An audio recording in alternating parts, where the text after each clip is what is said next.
Eh bien, bonjour à tous. Nous sommes heureux d'accueillir aujourd'hui, pour la deuxième fois d'ailleurs, la première fois c'était en décembre 2024, nous avons l'enregistrement. Nous sommes heureux d'accueillir Jean-Marc Lévy-Leblond, qui est physicien, essayiste français, ancien élève de l'École normale supérieure, titulaire d'un doctorat des sciences physiques à l'Université d'Orsay. Puis, après une carrière de recherche au CNRS, il a été professeur à l'université Paris 7, puis Nice. Donc, vous voyez, un palmarès chargé.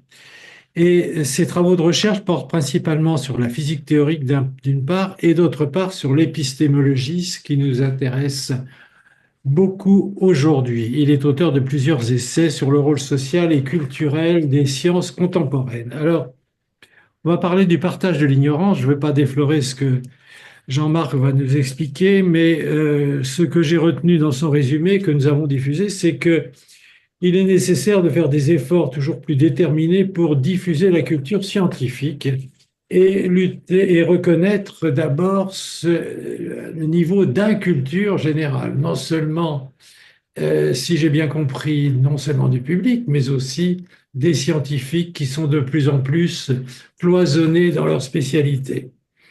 On a affaire à un large fossé, comme vous dites, qui séparerait les scientifiques, les non-scientifiques, mais aussi à une multitude de hiatus particuliers.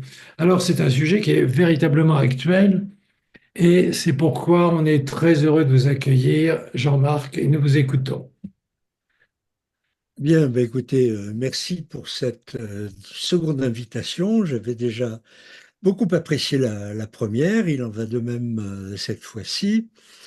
Et donc, je vais vous parler de cette question qui me préoccupe depuis très longtemps, qui est la question du partage, non pas seulement du savoir, mais de l'ignorance. Nous sommes collectivement beaucoup plus ignorants que sachants. Alors, de nombreuses enquêtes et de savantes recherches ont été consacrées dans tout le monde occidental au cours des dernières décennies à une évaluation de la compétence scientifique moyenne de nos concitoyens. La tonalité générale de ces travaux est plutôt pessimiste. Un résultat typique en est, par exemple, qu'une majorité de gens ne saurait dire si le Soleil tourne autour de la Terre ou si c'est l'inverse. La plupart de ces études concluent en déplorant cette chose, bien entendu, et en insistant sur la nécessité d'efforts toujours plus déterminés pour, entre guillemets, diffuser la culture scientifique. Vœux qui, au demeurant, restent essentiellement pieux. Notons cependant que des travaux plus récents et plus précis, replaçant l'évaluation du niveau des connaissances dans le cadre des attitudes générales à l'égard de la science, aboutissent à des conclusions plus mesurées, relativisant le catastrophisme ambiant, relativisant le catastrophisme ambiant. En tout cas, et sans aucunement dénier la réalité de larges hiatus entre les connaissances communes et les savoirs scientifiques, il me semble que certains présupposés implicites de la problématique sous-jacente à ce diagnostic d'inculture scientifique publique méritent examen. C'est que la plupart des discussions sur ce thème identifient le public dont on cherche à évaluer la compétence scientifique aux profanes, c'est-à-dire aux non-scientifiques. Autrement dit, la dichotomie entre, d'une part, savant et d'autre part, ignorant, qui sous-tendait toute la conception de la vulgarisation scientifique au XIXe siècle, reste encore prégnante. Il est temps cependant de reconnaître que l'inculture en matière de science affecte aussi bien les professionnels que les autres.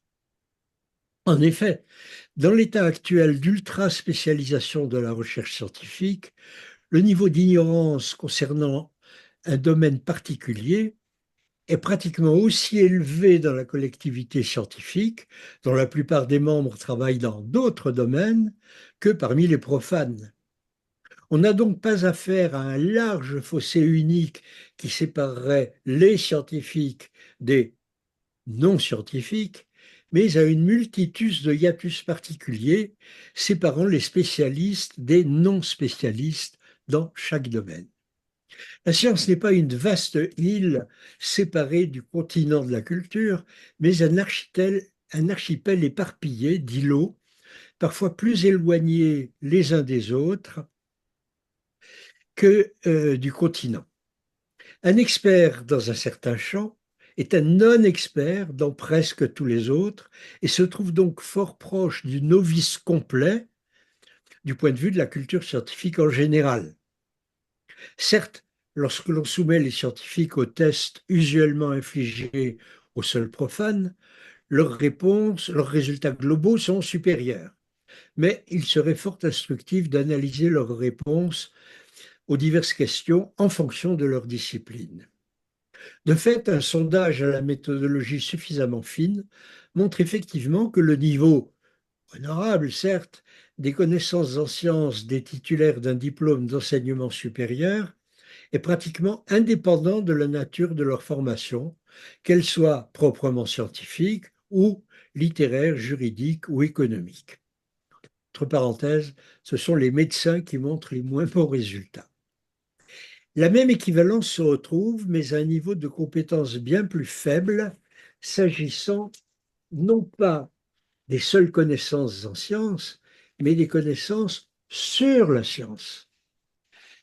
Ainsi, un petit test sans prétention, destiné à évaluer assez grossièrement le niveau de ce que l'on pourrait considérer comme une culture scientifique de base, donne-t-il des résultats fort proches et tout aussi médiocres qu'on le propose à des étudiants de niveau maîtrise en physique ou en sciences sociales ou en philosophie. Le lecteur voudra peut-être tenter une auto-évaluation à partir de ce questionnaire que je vous transmettrai très volontiers pour diffusion. Mhm. À l'inverse, il est essentiel d'affirmer que si les scientifiques ne sont pas des experts universels, les non-scientifiques ne sont pas davantage des non-experts universels. Tout membre actif d'une société technoscientifique comme la nôtre est amené à développer un niveau d'expertise élevé et multiple. La plupart des gens ont dans nombre de domaines diverses compétences très complexes, même si elles ne sont pas toujours reconnues socialement. Ces domaines ne sont pas nécessairement scientifiques au sens strict du terme, mais ils font fréquemment appel à des connaissances très élaborées et hautement technicisées. La conduite automobile, la cuisine, le bricolage, la couture, l'économie domestique, de nombreux sports modernes, sans parler évidemment des relations sociales, offrent des exemples à foison. Et ces compétences requièrent souvent une maîtrise contextuelle et une largeur de vue en général supérieure à celle qu'exigent les connaissances scientifiques, dont l'acuité même vient de la possibilité d'en isoler et restreindre le champ. Considérons un cas typique pour lequel on a souvent dénoncé et déploré l'ignorance publique, celui de l'industrie nucléaire et des problèmes de fiabilité et de sécurité qu'elle pose, sans même parler de sa rentabilité. Une illusoire compréhension globale de ces problèmes exigerait certainement une bonne connaissance de la physique nucléaire, mais aussi, sinon plus, de l'ingénierie électrotechnique, de la plomberie et de la tuyauterie, de la radiobiologie, de l'organisation du travail, de l'économie énergétique, etc., c'est-à-dire de domaines largement disconnectés dont bon nombre ne sont pas strictement scientifiques. Dès lors, les scientifiques, même physiciens, ne sont pas strictement mieux à même que les profanes pour faire face aux difficiles problèmes du nucléaire. De fait, il n'existe aucune maîtrise individuelle possible de situations qui, par leur nature même, se posent au niveau d'une vaste collectivité humaine. L'expertise générale, ici, relève du fantasme. Il ne peut y avoir d'évaluation correcte de la culture scientifique publique si l'on ne commence pas par prendre en compte, outre la nature limitée et spécialisée de la connaissance scientifique son caractère relatif. Un énoncé scientifique ne peut être vrai ou faux, mais seulement vrai si ou faux mais. La science ne produit pas des vérités absolues et universelles. Bien plutôt, elle fournit des énoncés conditionnels et sa force vient précisément de sa capacité à définir leurs conditions de validité. Un théorème mathématique est vrai si certaines hypothèses sont explicitées. Par exemple, le théorème de Pythagore vaut pour un espace euclidien plat, pas pour une surface courbe. Une loi physique peut être appliquée si certaines conditions sont remplies. Par exemple, la loi de Galilée affirmant que les hauteurs de chute croissent avec le carré du temps ne vaut que si l'on peut négliger la résistance de l'air. Pour reprendre le sempiternel exemple de la Terre et du Soleil, à la question mais lequel tourne autour de l'autre, je ne peux, en tant que physicien, offrir une réponse sans ambiguïté que si l'on me dit à quel système de référence elle est censée se rapporter. Car le Soleil, vu depuis la Terre, tourne bien autour d'elle. Et affirmer le sérieux d'une telle réponse n'est pas une argutie provocatrice. Les calculs très sophistiqués des trajectoires suivies par nos sondes spatiales se font effectivement dans ce cadre où la Terre est à bon droit considérée au départ comme immobile, 5 siècles après Copernic.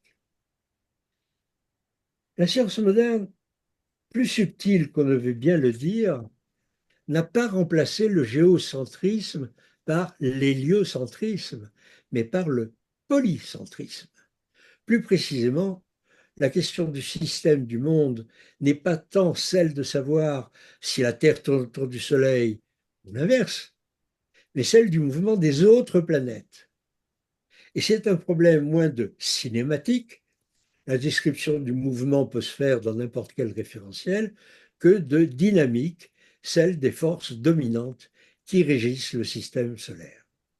Ainsi, la question usuelle telle qu'elle est posée, Soleil autour de la Terre ou Terre autour du Soleil, cette question ne peut aucunement rendre justice à la délicate essence du problème et ne saurait en rien constituer un test pertinent de compétences scientifiques.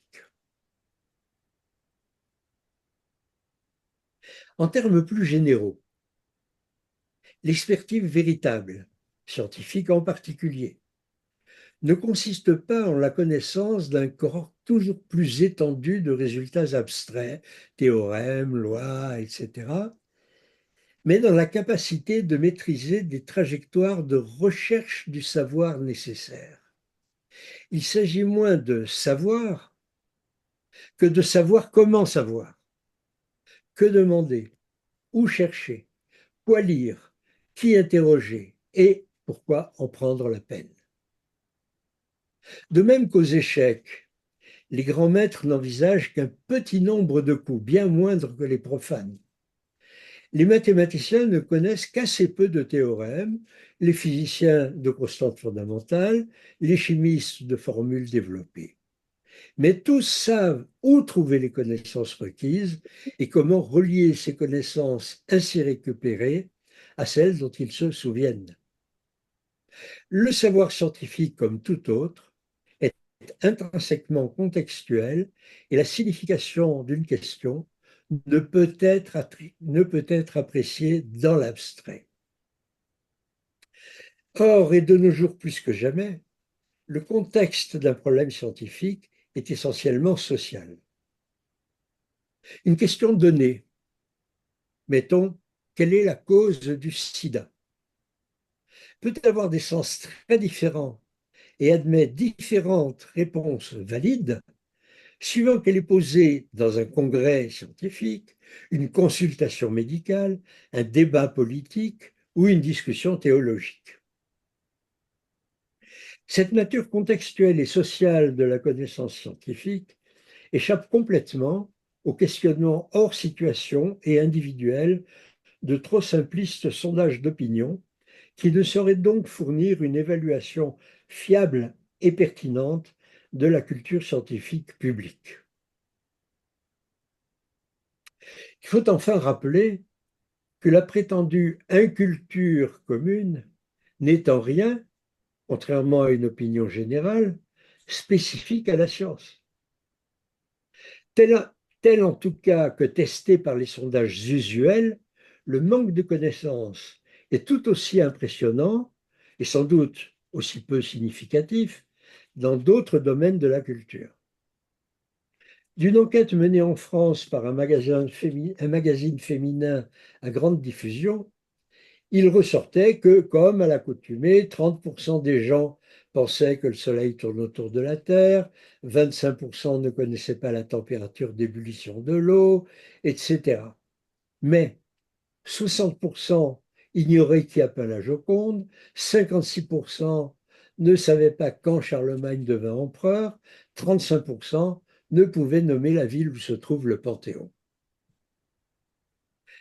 Ces résultats sont d'ailleurs similaires à ceux obtenus dans des enquêtes du même genre en Grande-Bretagne, où, par exemple, les citoyens capables de nommer quelques-uns des nains de Blanche-Neige sont bien plus nombreux que ceux qui connaissent un nombre équivalent de ministres du gouvernement en exercice.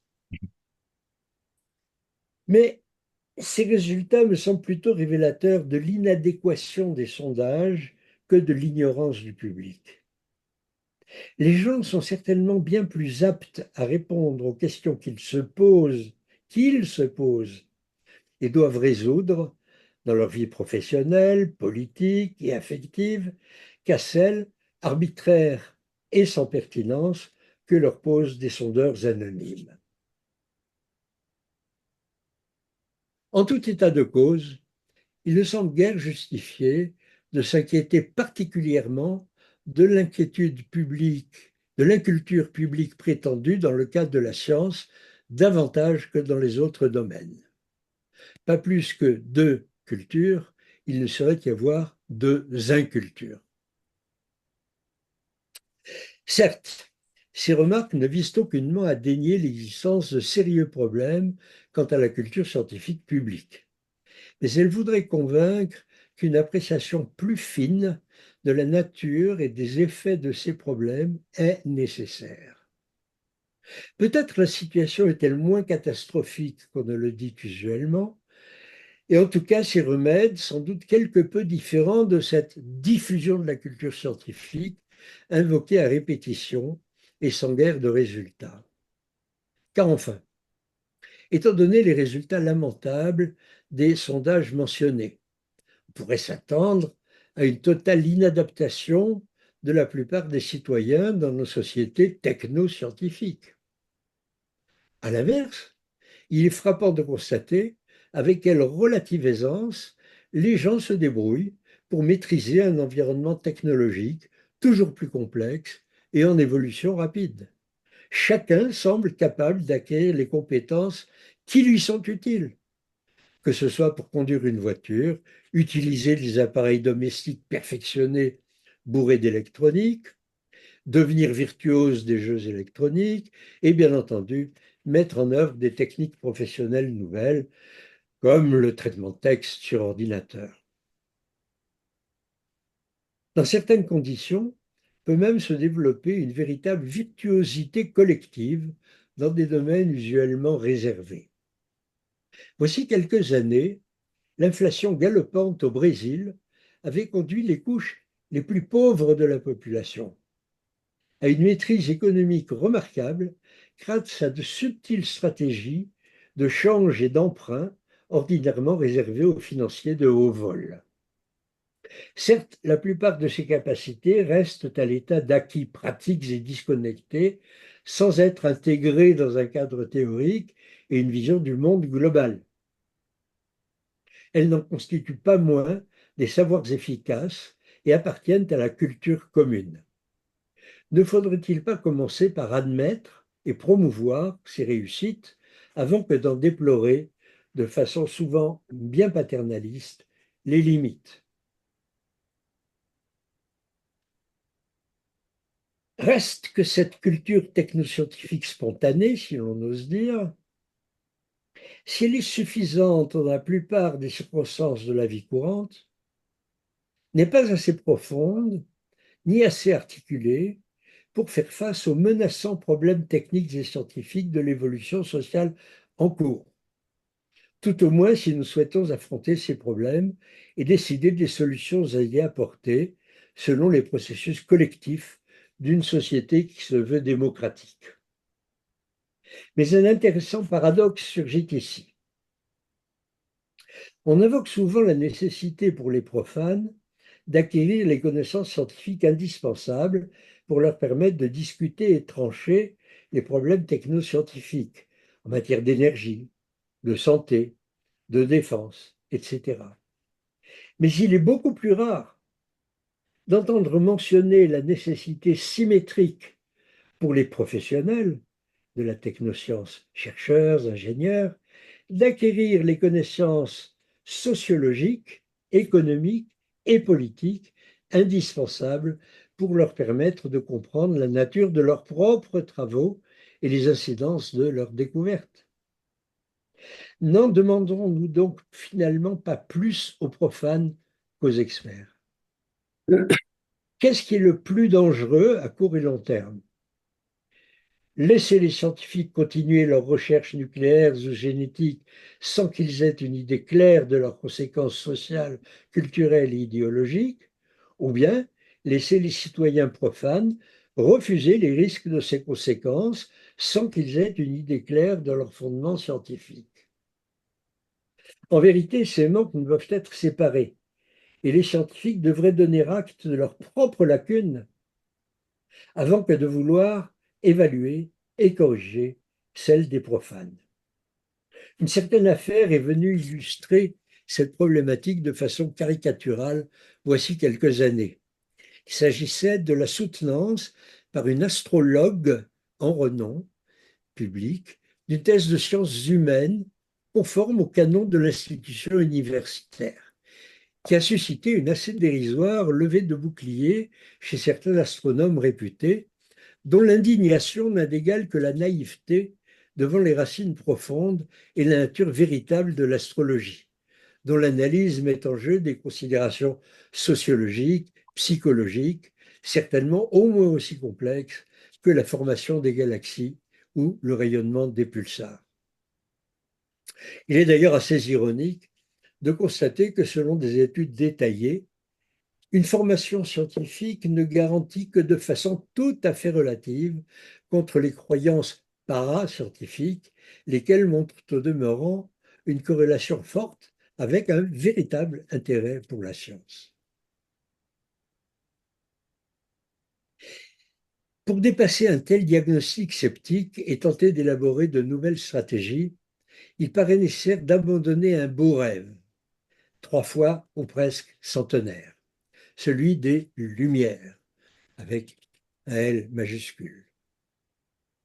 Le degré de spécialisation, de dispersion et de technicisation de la science actuelle et la rapidité de ses évolutions conduisent, comme en cosmologie, à un effet d'horizon.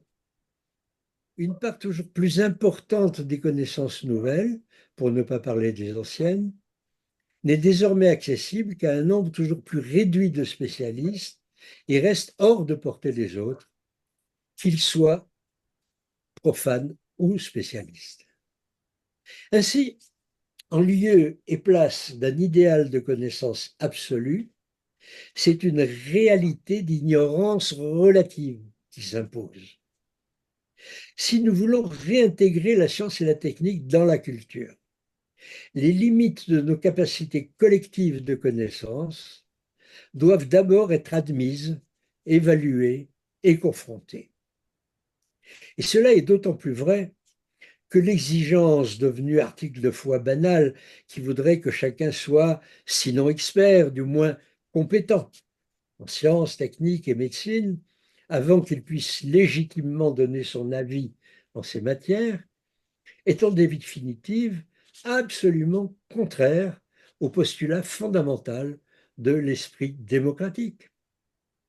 C'est que la démocratie est un pari risqué, le pari que la conscience prévaut sur la compétence.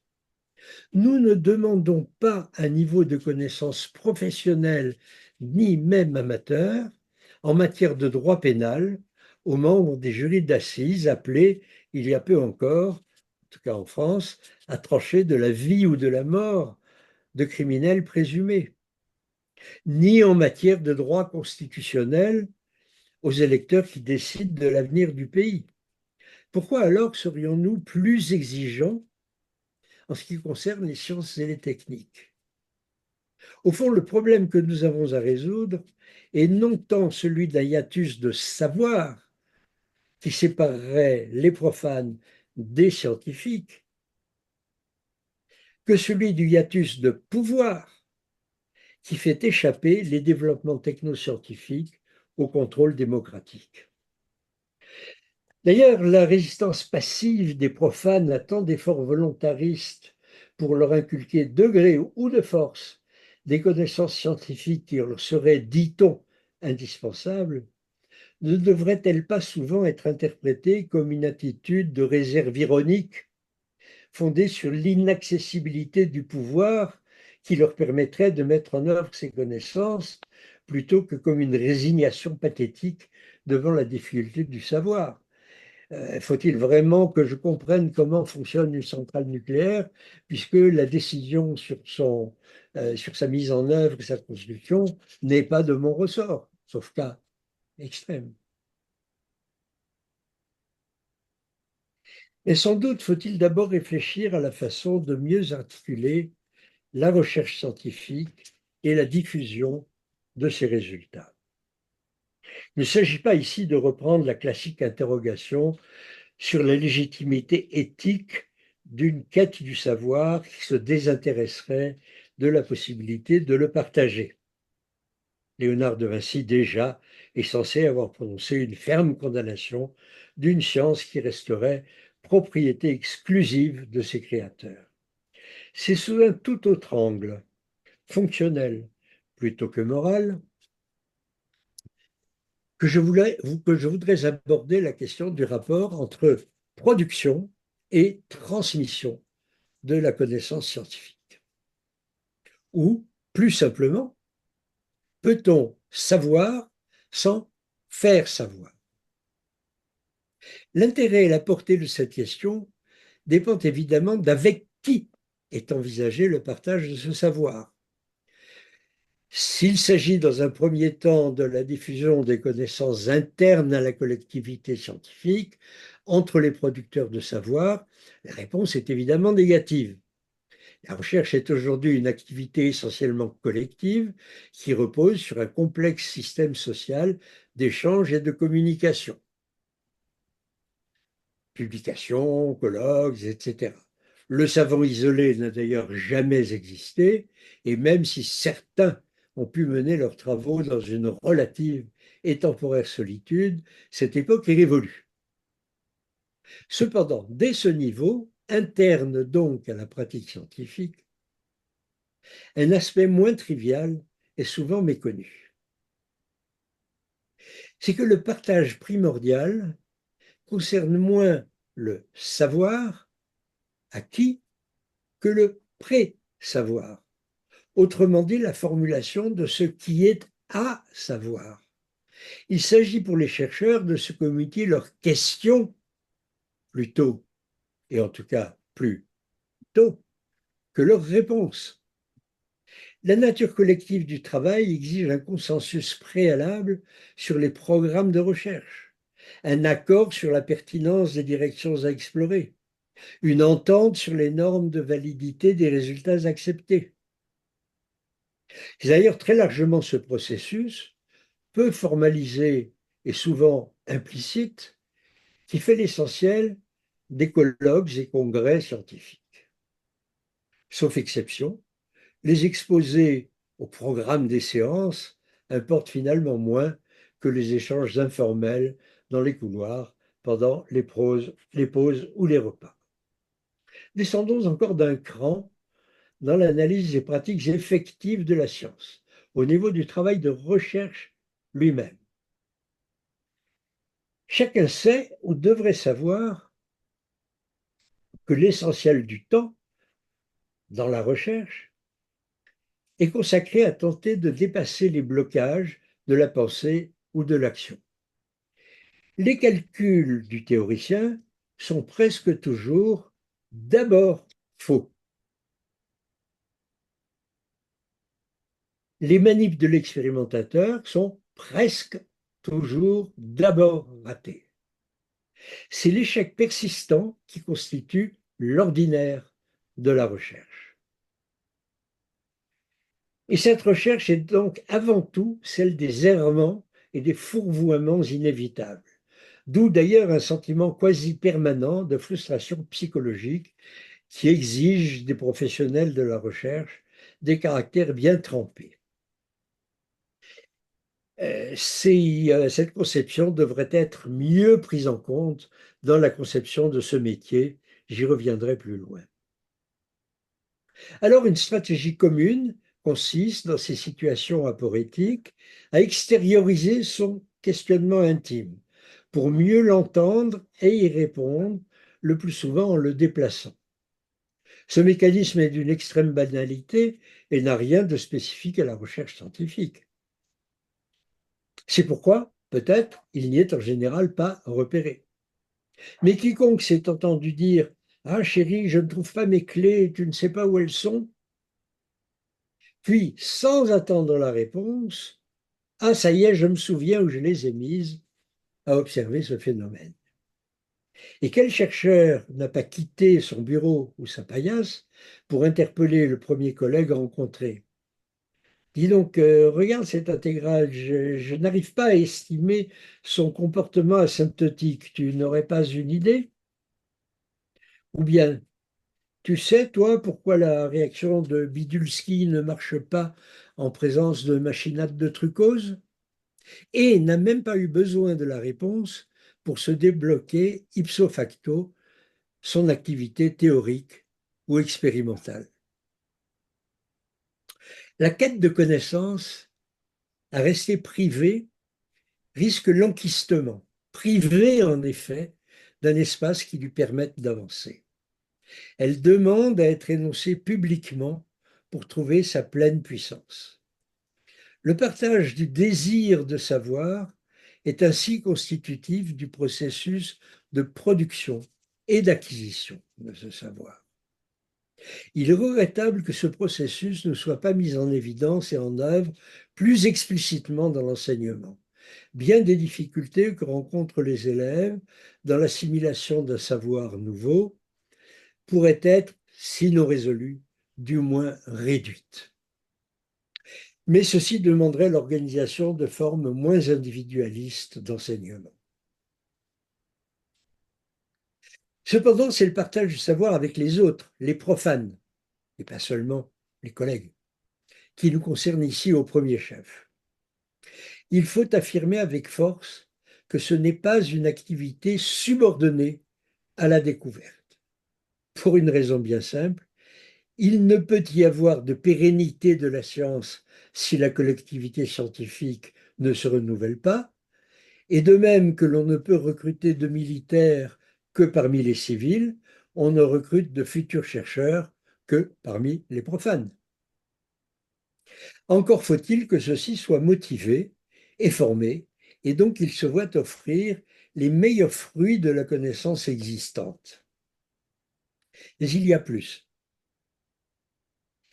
Le partage du savoir, s'il ne peut pas être considéré comme secondaire, ne doit pas non plus être pensé comme second, au sens où il viendrait nécessairement après la phase de sa production. La connaissance scientifique ne naît pas tout armée du cerveau de ses découvreurs. Son émergence se fait, comme toute naissance, dans la confusion et le désordre.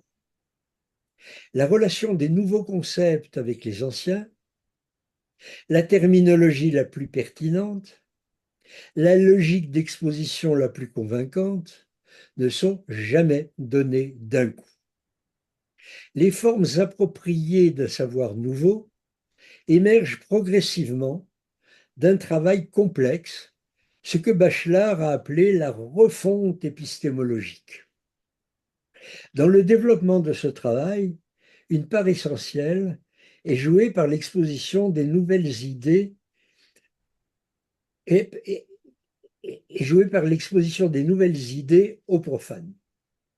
C'est dans l'enseignement, ou même la vulgarisation, que le détenteur de ce savoir se rend le mieux compte des limites, incohérences et imperfections du dit savoir et voit son attention attirée sur la nécessité de l'approfondir ou de le reformuler.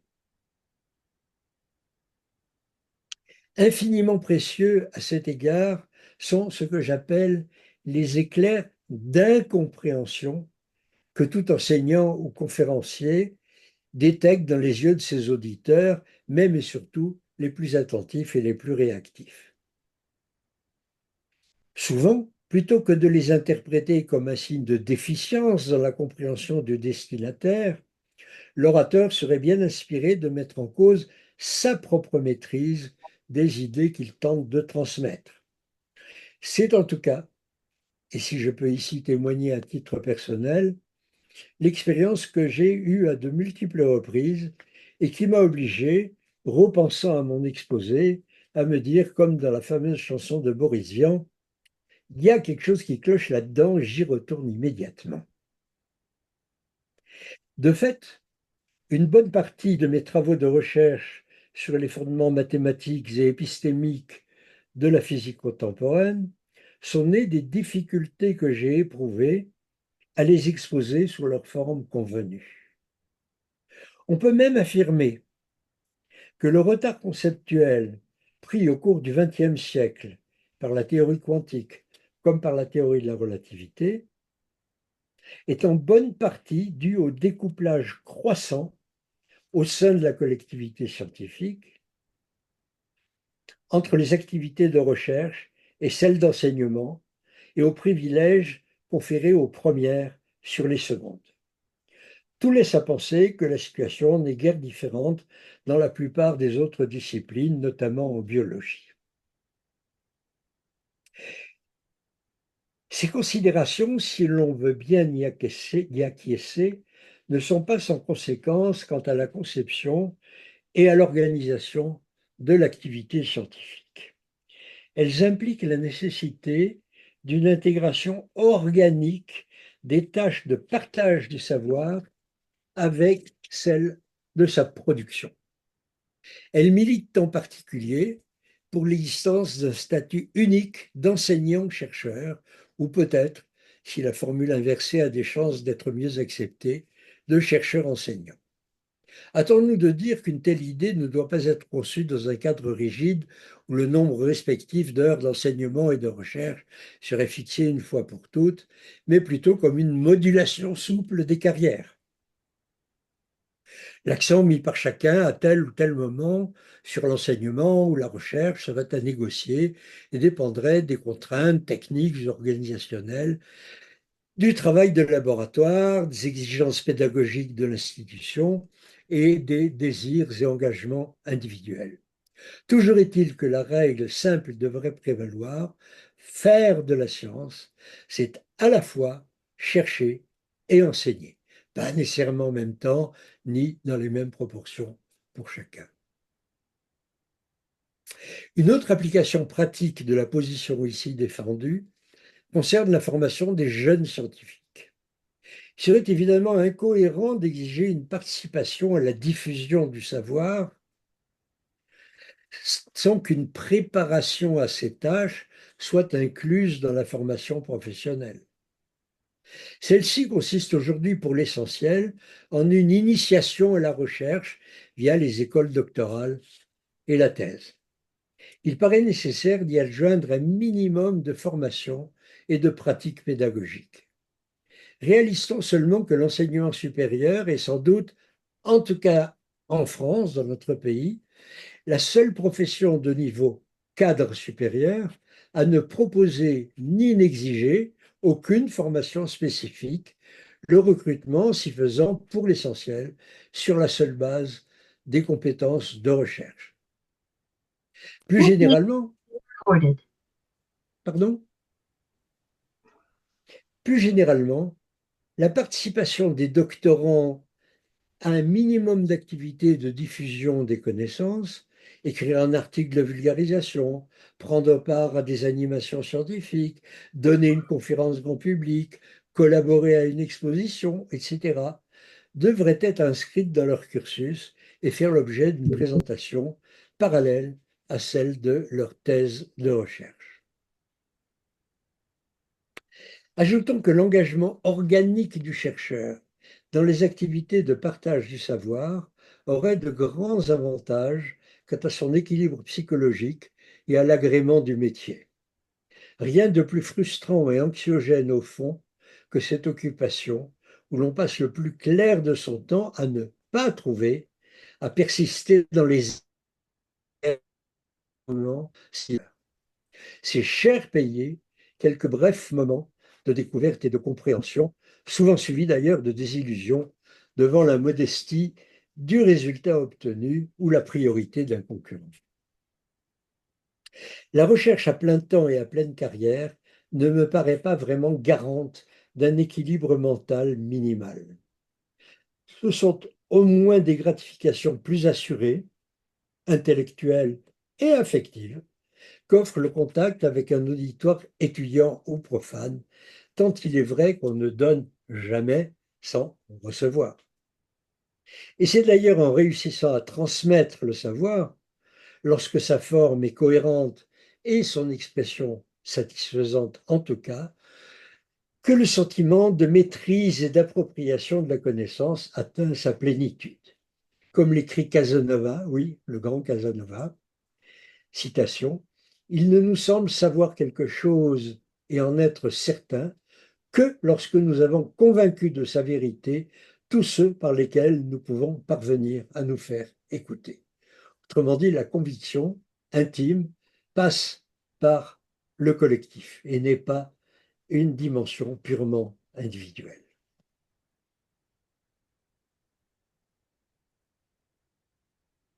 La question réciproque s'impose maintenant. Autrement dit, est-il possible de communiquer la science dans le cadre de l'éducation ou de la vulgarisation sans en faire? La question est délicate car elle touche au statut des médiateurs de toutes sortes, enseignants, animateurs, journalistes, etc. Néanmoins, il semble nécessaire d'y répondre par la négative, au niveau en tout cas des principes. Car un médiateur qui n'a pas l'expérience concrète de ce qu'est le travail de recherche et de production du savoir et de ses difficultés, verra lui échapper en grande partie la spécificité des connaissances qu'il voudra transmettre. Évaluer leur originalité éventuelle, comme leur fragilité, leur intérêt comme leurs limites, ou à tout le moins se poser ces questions de façon à pouvoir faire comprendre avec les connaissances le contexte qui leur donne sens, ce sont là des composantes essentielles de toute entreprise de médiation réussie. Seule une telle perspective peut éviter que l'enseignement des sciences ne se ramène à l'apprentissage de formules et d'énoncés figés et dogmatisés, ou que le journalisme scientifique ne reste prisonnier d'une vision événementielle et spectaculaire à court terme.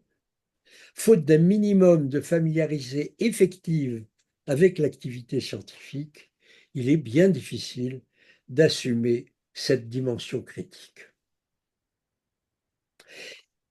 Mais cette affirmation de principe ne vise en aucun cas à réserver la transmission du savoir aux seuls chercheurs, ni à leur en donner la maîtrise et le contrôle, et pas non plus à exiger des enseignants ou des animateurs qu'ils mènent une activité de recherche institutionnelle. Plus simplement et plus pratiquement, il s'agirait de proposer aux passeurs de sciences des méthodes de formation professionnelle et d'exercice de leur métier qui les mettent à même d'acquérir, puis d'entretenir une familiarité tangible avec le travail de recherche, de façon qu'ils puissent en apprécier à la fois la grandeur et la servitude, et que cette ambiguïté féconde reste au cœur des savoirs qu'il s'efforce de partager. Titre d'exemple, on pourrait souhaiter que les cursus des divers masters, DESS, DEA, doctorat, etc., de médiation et de journalisme scientifique qui sont multipliés dans les universités au cours des dernières décennies, comprennent systématiquement des stages sérieux et effectifs au sein de laboratoires de recherche. La même proposition devrait valoir pour les futurs enseignants de sciences dans l'enseignement secondaire. Et dans l'exercice de leurs fonctions, sans imaginer certes que ces médiateurs puissent participer à des recherches de pointe en physique des particules ou en biologie moléculaire, on peut concevoir qu'ils s'engagent dans des recherches impliquées dont notre société a tant besoin aujourd'hui pour tenter de maîtriser le développement des technosciences. En matière de santé, d'environnement, d'énergie, il ne manque pas de questions qu'une formation scientifique de base permet d'aborder au sein de collectifs démocratiques comme les boutiques de sciences, la Fondation Sciences Citoyennes ou les conférences de citoyens sur des sujets particuliers et qui offriraient autant de bancs d'épreuves des réalités de la recherche. Si l'on y réfléchit bien, c'est la question même de la médiation comme fonction professionnelle exclusive qui est ici posée. Peut-être faut-il remarquer qu'il y a là une spécificité historiquement compréhensible, mais pas pour autant politiquement justifiée, de l'activité scientifique au sein de la société. La science rêve manifestement d'émuler les composantes reconnues de la culture, littérature, art plastique, musique, théâtre, etc., à travers la perspective sans doute mal dénommée et encore plus mal définie de culture scientifique et technique. Mais dans ces activités pleinement culturelles, la médiation n'est guère une notion théorique valide et en tout cas ne passe pas par l'existence d'un corps de médiateurs spécifique et séparé. Création, représentation et critique y entretiennent des liens organiques dont nous pourrions sans doute nous inspirer utilement. En définitive, production et transmission de la connaissance scientifique, dont j'ai tenté d'esquisser les relations intimes, ne devraient plus être pensées comme séparées, et pas même comme deux faces d'une même réalité. La science elle-même, après tout, nous a montré l'existence de figures à une seule face, le ruban de Möbius, dont on parcourt continuellement la surface sans avoir à passer d'un côté à l'autre, offre une métaphore utile de ce que serait une science bien comprise où nulle frontière ne séparerait la création et la diffusion du savoir. Je vous remercie. Merci beaucoup. Voilà un exposé extrêmement riche, extrêmement riche, et je pense que il y aura de nombreuses questions. Moi, j'ai pris quelques notes et je ne suis pas sûr d'avoir noté au passage tous les titres des paragraphes. Première chose que j'ai noté quelques belles formules. Savoir comment savoir. Ça m'a paru tout à fait pertinent. La nature contextuelle d'une question qui est reliée à cela. Les compétences utiles pour une culture commune. Les limites de nos connaissances, c'est-à-dire la relation conscience et compétence. Hiatus de savoir, hiatus de pouvoir, c'est une belle formule aussi, très belle formule.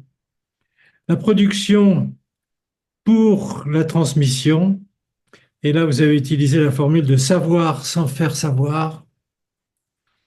Questions, bien sûr, les questions, il est bon d'élaborer des questions plutôt que des réponses.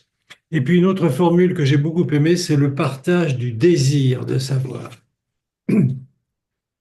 Après, vous avez abordé le problème du découplage recherche-enseignement et puis pour déboucher sur le journalisme médical, appelons les choses comme ça. Pour la formation des jeunes scientifiques, le recrutement sans compétences pédagogiques.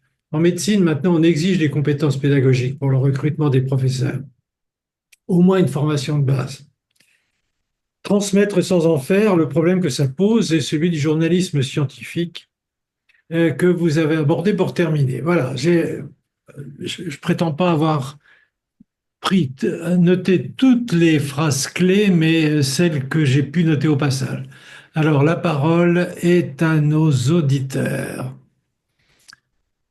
Je vais aller voir dans le chat. Il y a déjà des commentaires dans le chat. Si vous voulez vous adresser au conférencier, simplement lever la main et puis ouvrir votre micro. Sinon, ben, merci de tenir vos micros fermés.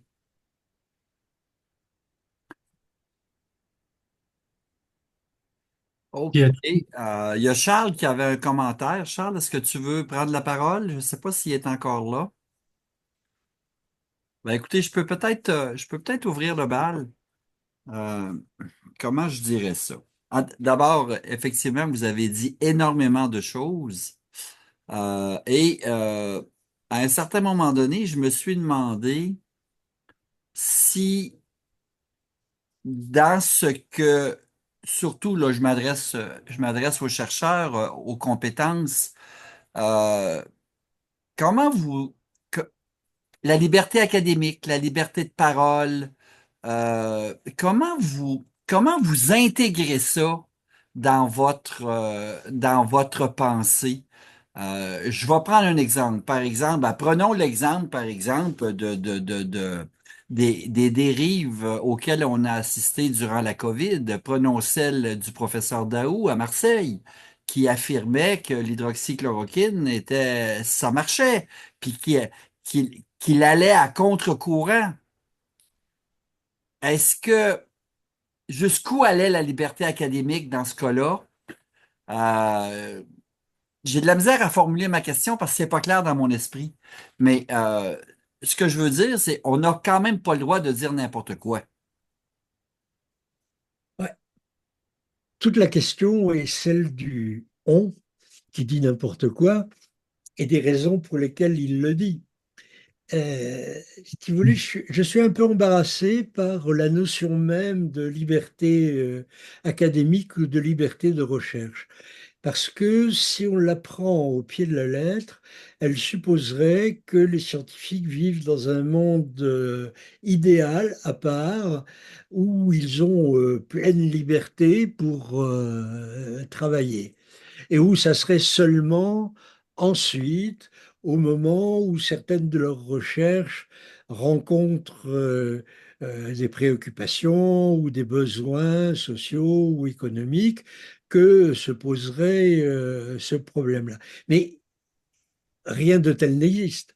Il est bien évident que le financement de la recherche aujourd'hui est très largement lié aux entreprises privées. Moi, il y a un exemple qui me frappe toujours chaque fois que je le redonne, c'est que si vous prenez la plus grosse entreprise pharmaceutique mondiale aujourd'hui, Smith, Glaxo, etc., etc., elle a, dans le seul domaine de la pharmacologie, une puissance de recherche supérieure à celle du CNRS, organisme national français, dans tous les domaines de recherche.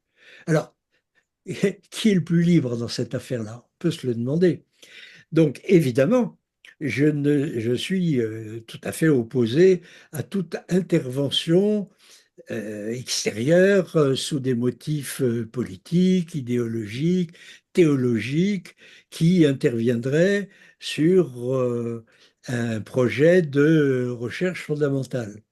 Néanmoins, je ne peux pas mettre de côté la question que le pouvoir politique ou d'ailleurs juridique ou éthique, après tout, nous avons fondé des comités d'éthique dans les dernières décennies, c'est bien que cela s'imposait, euh, euh, exercerait un droit non pas de contrôle absolu, mais au moins de vigilance sur les recherches en cours.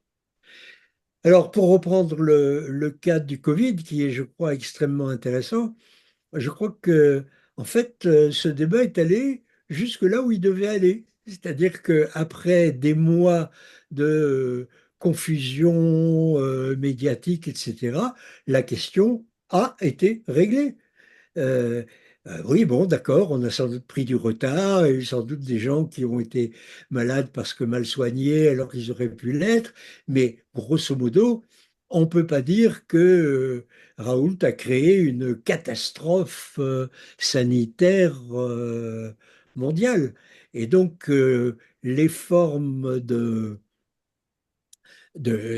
critique, de remise en cause et d'intervention collective ont joué leur rôle. Alors, on peut regretter que ça a été un peu trop long, etc.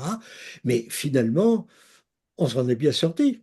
Ayons l'honnêteté de le reconnaître. Je ne sais pas si on s'en est bien sorti. C'est très difficile d'avoir les chiffres, mais parce que pour toutes sortes de raisons, les études démographiques en Afrique, c'est plus difficile.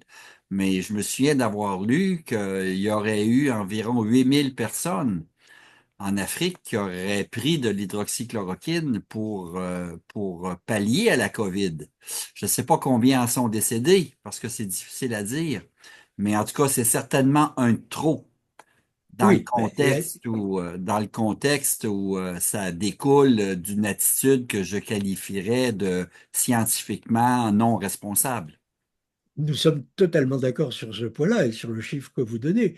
Mais êtes-vous sûr que c'est le seul scandale Ah pharmacologique non, c'est sûr. Non, non, c'est ayant, sûr. Non, non, je suis ayant, d'accord avec ayant- vous. ayant touché un nombre Non, je suis d'accord avec du vous. même ordre de grandeur en Afrique en particulier? C'est sûrement pas le cas.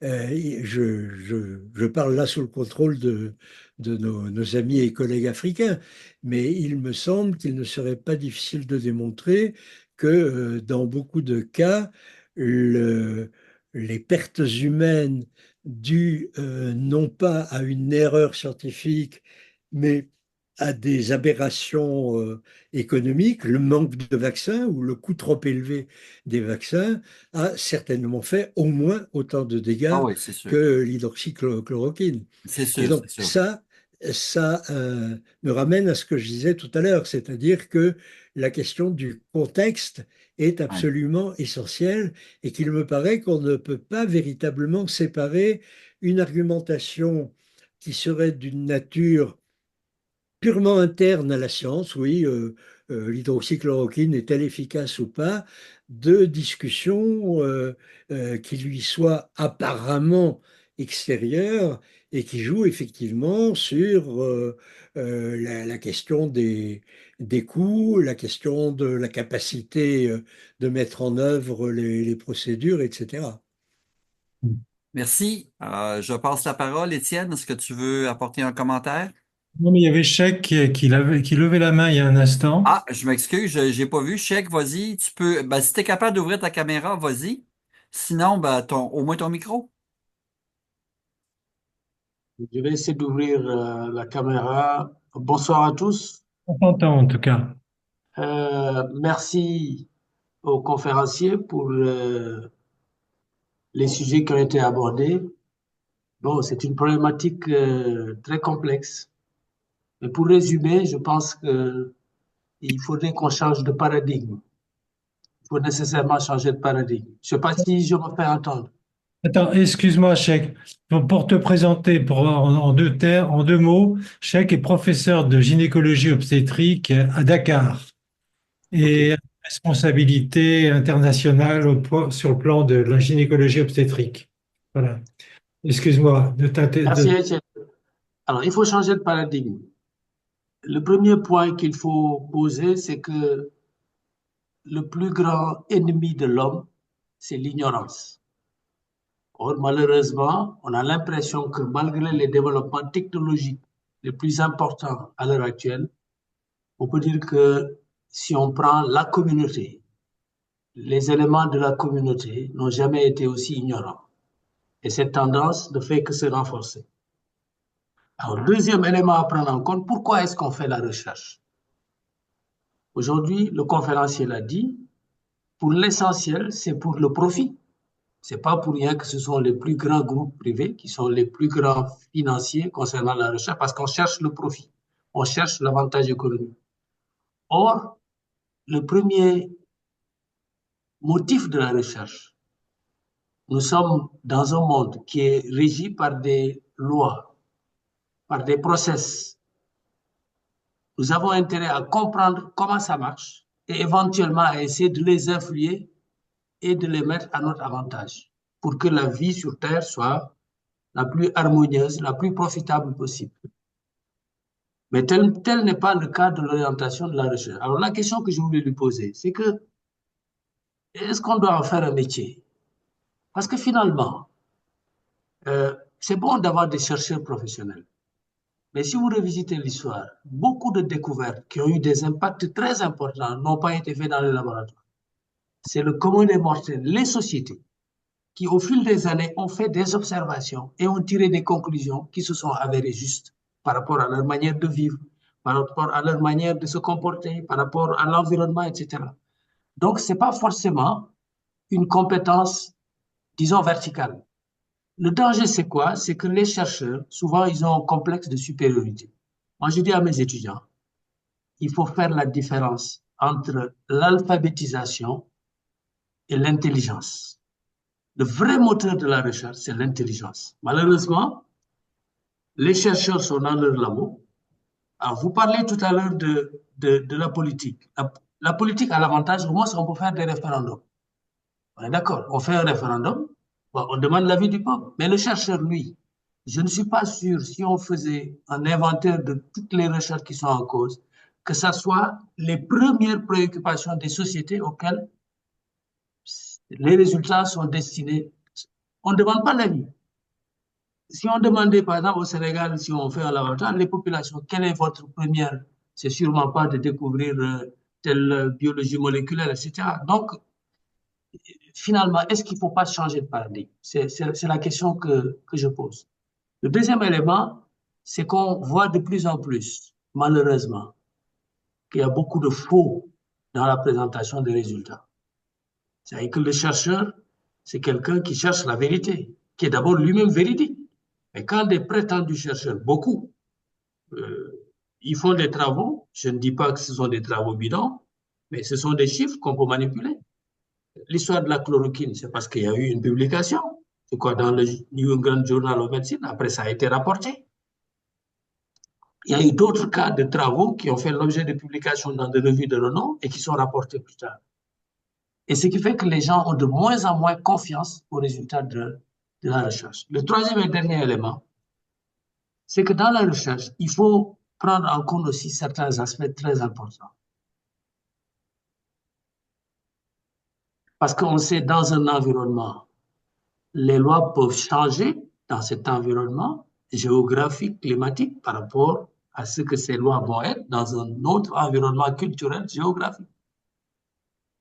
Il faut tenir compte donc des critères de validité externe, des critères de validité interne. Je donne l'exemple de l'essai d'Anna qui a eu lieu au Canada. Les gens ont fait des recherches au Canada concernant l'accouchement du siège. On a conclu, avec les résultats, que mieux valait faire l'accouchement du siège par césarienne. Ça a fait un tour du monde. Les sociétés occidentales se sont emparées de ça et toutes les sociétés savantes ont presque dit dans leurs recommandations qu'il faut faire la césarienne. Nous, on n'était pas d'accord.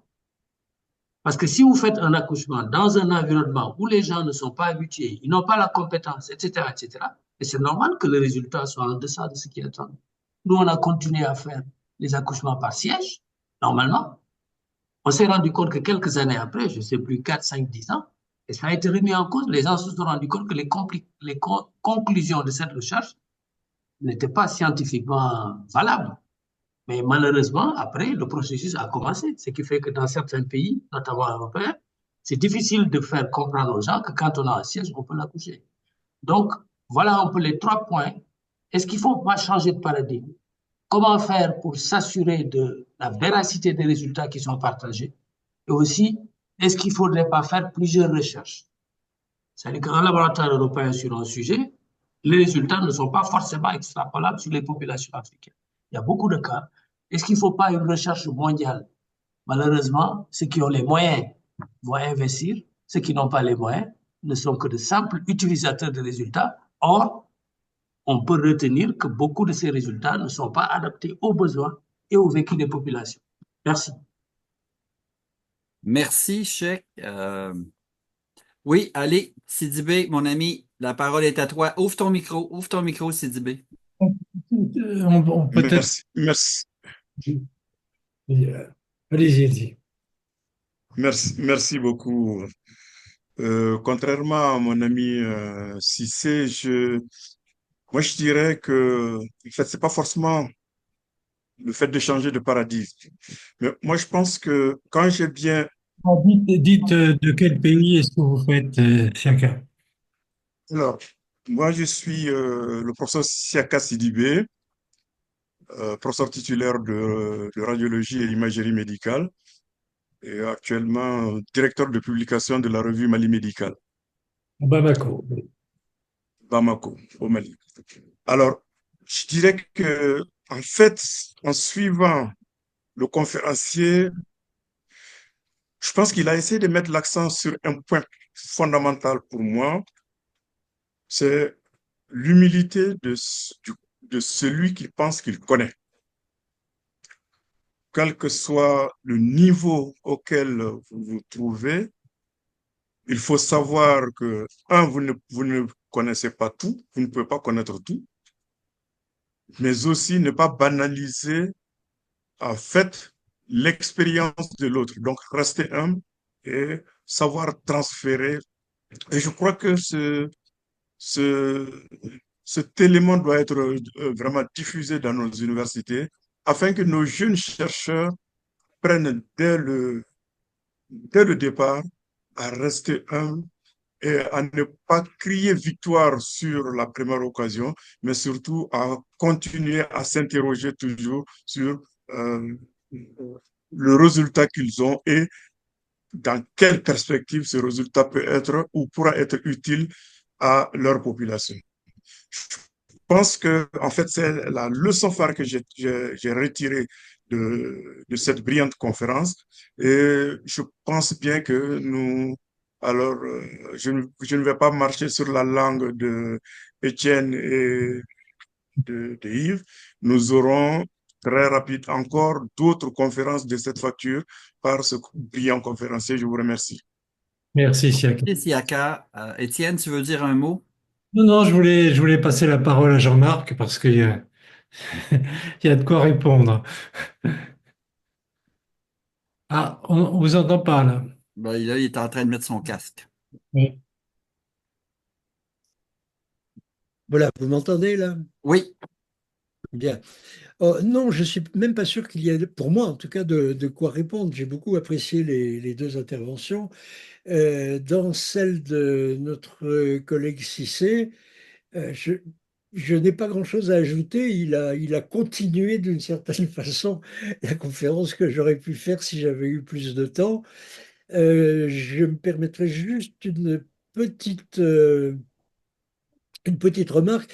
Il disait que le principal ennemi de l'humanité, c'est l'ignorance, la seconde étant le profit. Moi, je crois l'inverse. Je crois que c'est la recherche du profit qui est, de fait, le principal ennemi de l'humanité telle qu'elle vit aujourd'hui. Et que l'on voit bien, traversons l'Atlantique de pair, et allons aux États-Unis et on voit bien que c'est la question de l'appropriation des ressources collectives par un petit groupe de plutocrates qui, en fait, nous mène au risque de nous mener à la catastrophe.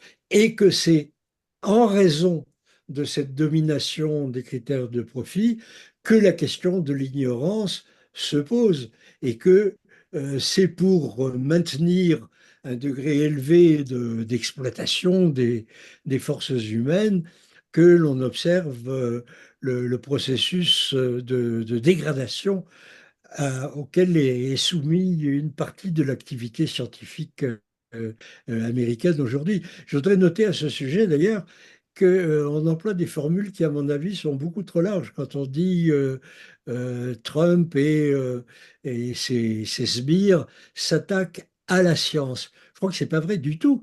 Ils s'attaquent pas à la science, ils s'attaquent à certaines sciences dans certains domaines. Mais si vous croyez que c'est eux qui sont en train d'intervenir, je ne sais pas moi, dans les laboratoires d'informatique fondamentale, où aujourd'hui on réfléchit sur des nouvelles formes d'intelligence artificielle, etc. Pas du tout. Ils savent très bien ce dont leurs mandants ont besoin ou pas besoin. Et les victimes principales, ce qui me renvoie à un autre aspect de ce que j'ai essayé de dire, les victimes principales de ces attaques sont d'abord et avant tout les sciences sociales et humaines. Ce sont elles qui sont visées en premier lieu, et comme j'ai essayé de le dire, ce sont d'elles dont nous avons besoin pour donner un meilleur sens et une meilleure efficacité aux sciences, si j'osais, je dirais dire, aux sciences asociales et inhumaines. Je crois qu'il y a là un problème qui est plus qu'un changement de paradigme, qui est un changement de civilisation, d'un certain sens. Je ne suis pas d'un optimisme farouche. Je ne suis pas du tout sûr que cette perspective soit réaliste à une échelle, disons, de quelques années ou de quelques décennies. Je crois plausible, et il me semble qu'il faut faire face à une vision pessimiste du monde si on veut éviter qu'elle se réalise. Il me paraît plausible que les 4 siècles qui viennent de s'écouler aient été, tout au moins pour l'Occident dominateur, une sorte de parenthèse enchantée dans laquelle on a pu procéder à la fois au développement de la connaissance et à sa mise en œuvre.